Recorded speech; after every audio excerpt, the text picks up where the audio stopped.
there everybody, my name is Richard Franklin. I'm the Director of Instruction at Deer Path Golf Course. Welcome back to episode 2 of the Circle Systems Golf Show.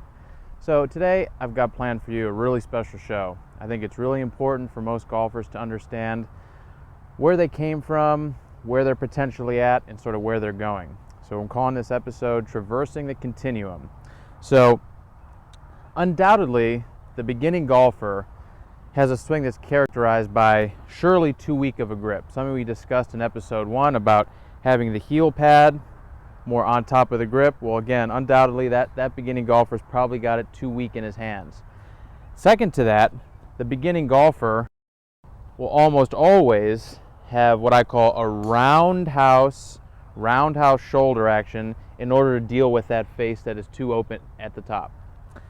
So either through instruction, intuition, sheer determination, that golfer slowly but surely figures out that they need to get the club face a little bit more closed relative to the path.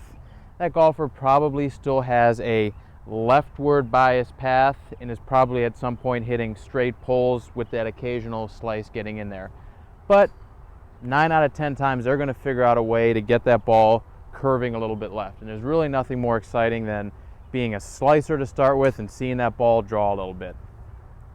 So traveling down a continuum here as that player gets better and is having less and less of that deflected hit, they're going to start shooting some better scores. But ultimately, that golfer, through a multitude of reasons, again, the one being the control of the club face, not having it as open, and again, having that club face closed relative to whatever path they have, that's a good thing. Surely that golfer will also start experiencing the benefits of having some secondary axis tilt, having some spine that seems to be a little bit more in this orientation, that right shoulder going a little lower than the left, which again is going to induce that little bit of in to out path. So this is where the golfer really needs to appreciate and understand his numbers. So when I talk about the numbers, every day here at the Deer Path Academy, we work with the flight scope. So it's a Doppler radar that's giving us a very detailed set of parameters every time the golfer makes impact. And amongst those numbers we see, obviously, our club face at impact, club path at impact, and then a very important number that we're going to be talking about today, vertical swing plane. When we talk about vertical swing plane, we're talking about the pitch of our plane. So demonstrated quite clearly here by my plane board. When I set up to, in this case, a 7-iron, the vertical swing plane, or the plane, is the manufacturer's lie of the club. So golf is a game that's played on an angled plane. So a 7-iron is cut here at an angle of, typically depends on manufacturer, 61, 62 degrees. So I have a pitch here on my gutter, on my plane board here of 62 degrees. Now again, so when we're talking about monitoring our flight scope numbers, what we're seeing along the continuum, again, is that golfer that is figuring out how to hit a draw is oftentimes below that 62 degrees. So he's registering a very low vertical swing plane. Now out there, we can just have a little break here and I'll ask you a couple questions. Are you a golfer that struggles with hitting 3-woods or long clubs up in the air? Are you a golfer that suffers from pushes or low draws? There's a whole host of golfers out there that would be surprised at that their path is actually excessively out to the right, rendering a low vertical swing plane. So again, we're going to talk about today making some swings, making some key adjustments on how to have your club return here in the last 3 feet, which is where the flight scope's reading our trajectory, how to have this return on that same lie angle that we originally set. During the off season, I had the pleasure of spending some time with world-renowned scientist Stephen Nesbitt. Stephen Nesbitt has made some seminal work in the field of measuring and analyzing torques in the golf swing. Now, what I've understood from his writings and seeing him in person is that there's really 3 major torques that are happening in the golf swing. He defines them as alpha, beta, and gamma. We're going to talk really quickly about how figuring out when and where alpha and beta torque are happening and how you up your vertical swing plane and improve your golf game. So again, just a little rehash of what we just talked about on the plane board is that those golfers that again have progressed from slicing now to drawing, but have probably overcooked their rightward path, they're registering a very low vertical swing plane. Now, it's really important to sort of integrate what Dr. Nesbitt has seen in all the great players and how to properly re-enter the club on the right vertical swing plane, rendering some really high quality shots. So, alpha plane, as described by Dr. Nesbitt, is an in-plane motion. Now, just straight in front of me, an in-plane motion would be flexion extension of the wrists. And now when I go up, it would be this motion. That would be an in-plane or alpha motion. Beta torque would be in this plane, cutting through the plane, and then in this orientation would be cutting through the plane. So again, alpha and beta.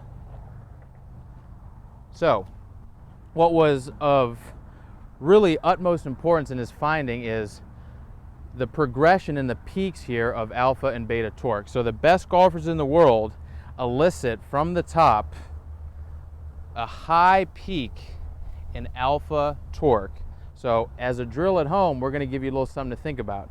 So this first motion from the top, you could have your club, sort of your right hand sort of underneath the shaft here, and you could feel this pure pulling sensation.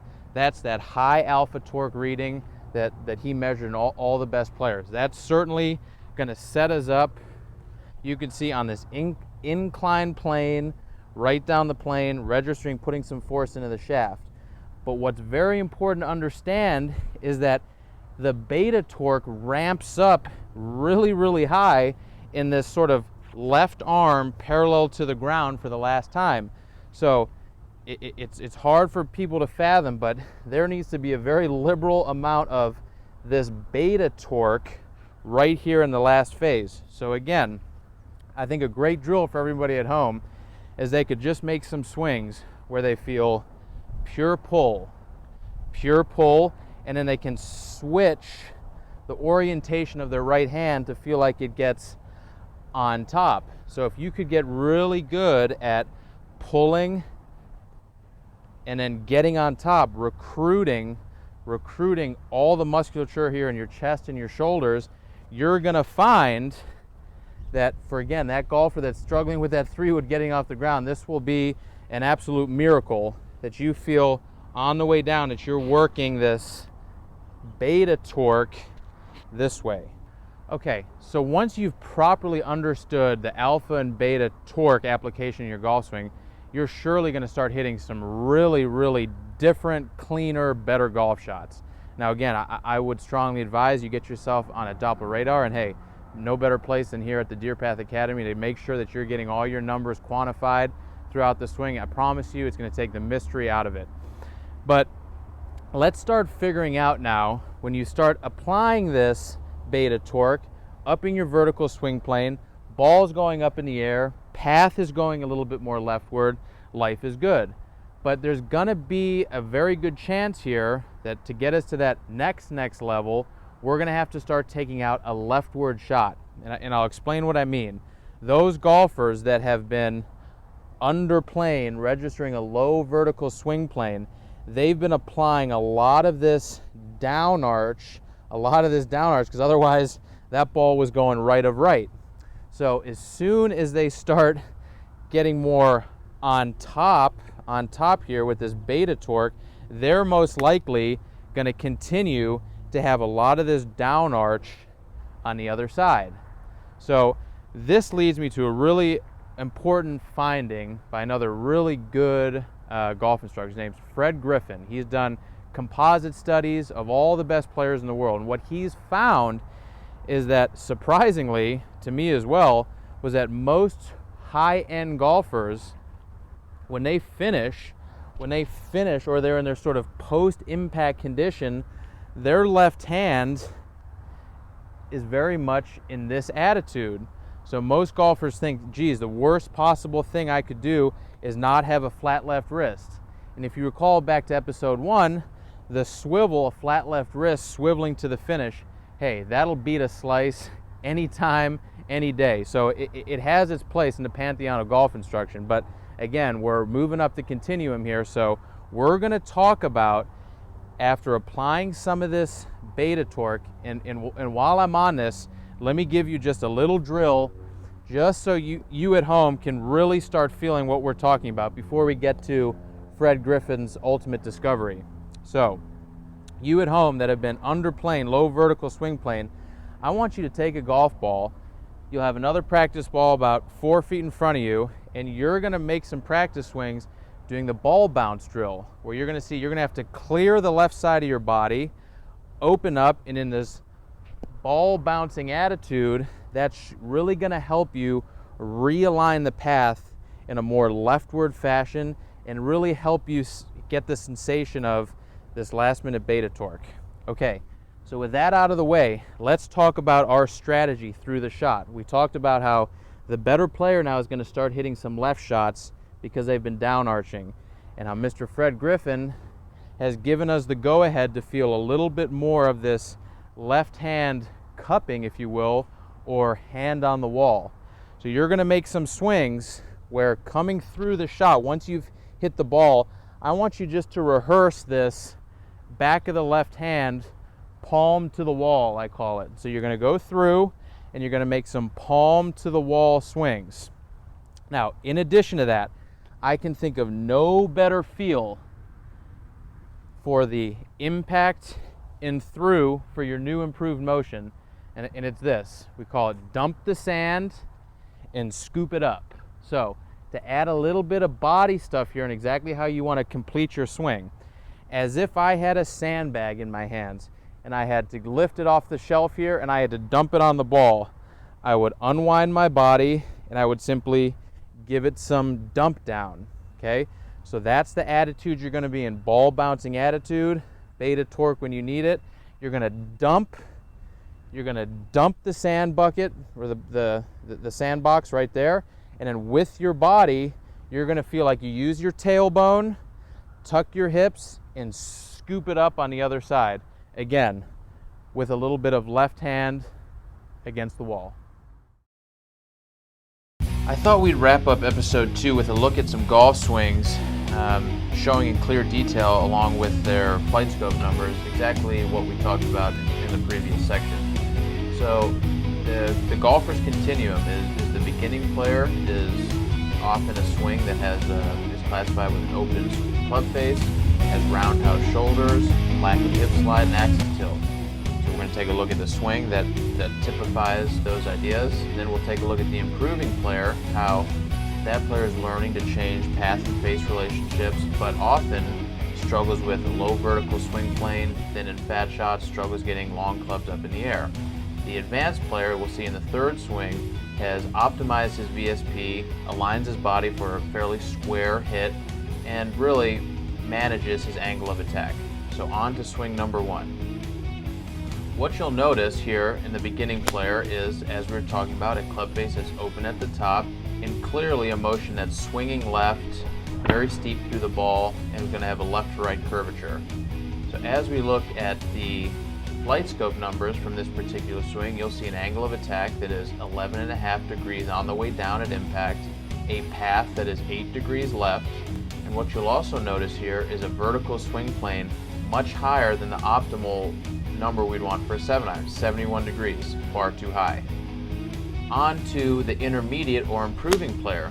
Clearly, this player has learned to align his hit more to the right, is managing a square or more closed club face, and now is experiencing a little bit of right to left curvature.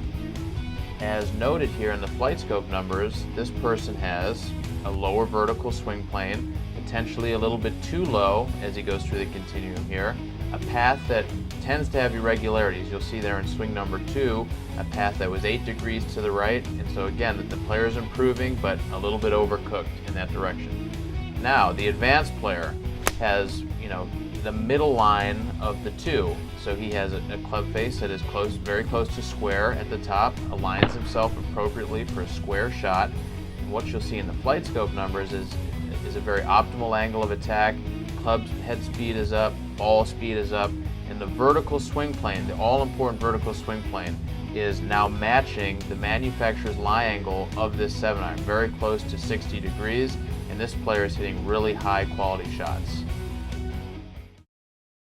Well, I hope everybody has a very good understanding now of where they're at in their golf game. In further episodes, we hope to illustrate every possible facet of the game and helping you achieve your career best golf. For more information on Circle Systems Golf, please visit my website at circlesystemsgolf.com or contact me at 847-219-0200.